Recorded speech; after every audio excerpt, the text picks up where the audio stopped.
from an audio engineering standpoint, if there was somebody that's, at Belmont, Berkeley, whatever, or Yeah. they're just doing their own thing, looking at YouTube videos, like if you were a mentor Yeah. to someone that's in that space, what would you, what are like the top three things would you give them, piece of advice to really dive their, get their head into and really learn as they're also learning, how to use these AI tools, right? How Yep. do you strike the balance of leveraging AI, but then also getting that sound integrity, Yep. keeping that sound integrity? I love that question. That's a big part of my life.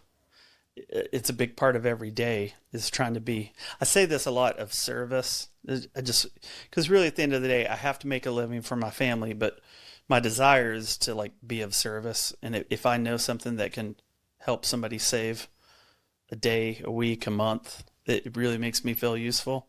So I love that. And we have a lot of interns that come through our building. And, I get a lot of calls from moms and dad when it's time for, I mean, it happens every week. It's time for them to go to college. They know me or my wife and they want my opinion. And, I say this a lot. If I could go back and do it, I wouldn't have gone to college. I wouldn't have wasted my time studying recording. I would have 100% studied psychology. I give that advice a lot. The reason is I'm trying to help artists do things that they may not think they can. They might be insecure about. Um, Trying to help them have habits and go down roads that might not feel comfortable to them. It's all personalities. And I just can't learn enough fast enough. And when I learn a new tool for identifying personalities, if maybe there's a learning the sensitivities, maybe there's some brokenness, I can identify with that kind of stuff. It's a different approach, right? I find that to be way more powerful than like any whiz bang little this is the template, this is how you get a vocal sound. So, and I feel like you've came up with YouTube, right? So you can get on YouTube. My buddy Rick Beato, I mean, you can just watch his channel and you can learn so much for free. He's kind of became the YouTube music Guy. professor, Yeah. PhD, right? He has such a vast knowledge.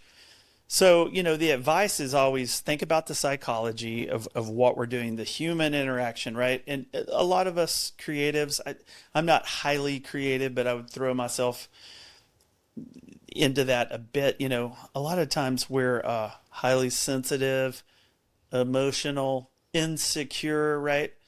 That's a lot. And as somebody that's trying to help creatives get where they need to be going, if I can identify things, and I find that to be way, way more useful. So that's a big one with me.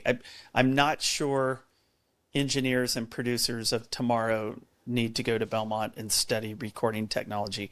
If you do, there's nowhere better you can go to do that. But it comes at a great expense, right? And that piece of paper, we literally don't care that you have it. Right. I hate saying that. We literally don't care if you have that piece of paper.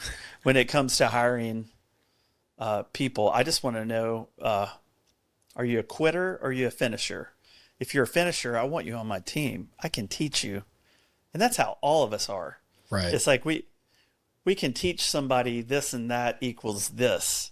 But if somebody doesn't have work ethic, and I think a college degree at this point for me just kind of says, oh, they're a finisher. Right. Which I kind of was a quitter, but it had more to do with like go on the road or go study 2 more years. So I think the psychology thing's a big one. Get on YouTube, learn what's your platform going to be. Pro Tools, Logic. In my world, it's 100% Pro Tools. I don't know Logic. I don't know any of the others. That's at this point, that hasn't been of any failure to me. My son, I'm sure, will know all those platforms.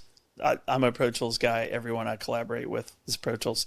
So learn that really well. But honestly, that maybe the third thing and the most important thing is become a pro at human interaction and making friends, networking, building relationships. Like, the people you guys are hanging out with right now are the people that are going to replace me. I want to know those people too, because I've had people that I've helped. Shout out Zach Crow. People that I've helped, Zach Crow, I hired him from Play It Again Sports. I went to Play It Again Sports, bought a treadmill. He found my phone number, called me. Was like, hey man, you seem really cool when you were in here, and I'd like to learn some of this. And I'm like, show up at Rack and Roll on Monday. I'll pay you $12 an hour to run gear around town, right? Zach's had maybe 30 number ones now, from Jelly Roll to Carrie Underwood to Sam Hunt to, he would have found a kid like that. I just happened to be the guy that opened the door that he ran through. Right. Someone else would have opened up a door. So the reason I bring him up is, he's brought me Jelly Roll. He's brought me Carrie and Sam, right? I couldn't have seen that when he was running gear around. Thankfully, I was helpful to him. And thankfully, he has that kind of character where he even thinks about me, right? Right. He doesn't owe me anything, but it sure was kind of him to make those introductions and for him to trust me with those people. So, the people that you guys are networking with right now will be the people running town. It's kind of hard to think about, but it happens. And a lot of times it happens much quicker than you think it would. You'll blink and, all my friends run these companies now, and we were the ones at the bar having the beers so frustrated, like, when's that guy going to retire? God, these same old men never retire. They're still running these record labels, and they're still doing business with their people. But it's kind of like your class. So I think you have to be masterful at relationships.